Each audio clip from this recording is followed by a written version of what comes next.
நியூசிலாந்திற்கு எதிரான test cricket தொடரை 3-0 என இழந்திருந்த இந்திய அணி முதல் போட்டியிலேயே ஆஸ்திரேலியாவை அதன் சொந்த மண்ணில் வீழ்த்தி வரலாறு படைத்துள்ளது.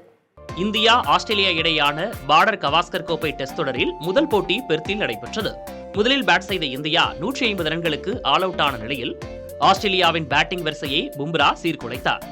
ஸ்டீவ் ஸ்மித் உள்ளிட்ட 5 பேரின் விக்கெட்டுகளை அவர் வீழ்த்த ஆஸ்திரேலியா 104 ரன்களுக்கு ஆட்டமிழந்தது. தொடர்ந்து இரண்டாவது இன்னிங்ஸை தொடங்கிய இந்திய அணி ஜெய்ஸ்வால், விராட் கோலி ஆகியோரது சதத்தால் 487 ரன்கள் குவித்து ஆஸ்திரேலியாவிற்கு 534 ரன்களை இலக்காக நிர்ணயித்தது. இமாலய இலக்குடன் களமிறங்கிய ஆஸ்திரேலியா வெறும் 238 ரன்களுக்கு சுருண்டது. இதன் மூலம் இந்தியா 295 ரன்கள் வித்தியாசத்தில் வெற்றி பெற்றது. ரன்கள் அடிப்படையில் ஆஸ்திரேலிய மண்ணில் இந்தியா பெறும் மிகப்பெரிய வெற்றி இதுவாகும். ஆசியாவிற்கு வெளியே ரன்கள் அடிப்படையில் இந்தியா பெற்ற இரண்டாவது பெரிய வெற்றியாகவும் இது பதிவானது. பெர்த்தின் ஆக்டஸ் மைதானத்தில் இதுவரை ஆஸ்திரேலியா தோற்றதே இல்லை என்ற பெருமைக்கு பும்ரா படை முடிவு கட்டியுள்ளது. இதன் மூலம் பெர்த் மைதானங்களில் அனில் கும்ப்ளேவிற்கு பிறகு வெற்றியை ருசித்த ஆசிய கேப்டன் என்ற சாதனையையும் பும்ரா வசமாக்கியுள்ளார்.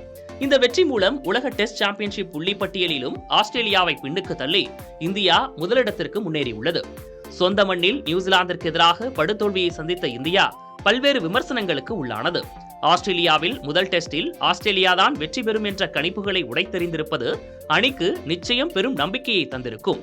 இந்த நம்பிக்கையோடு விளையாடி பார்டர் கவாஸ்கர் கோப்பையை இந்தியா தக்க வைக்க வேண்டும் என்பதே ரசிகர்களின் எதிர்பார்ப்பாக உள்ளது.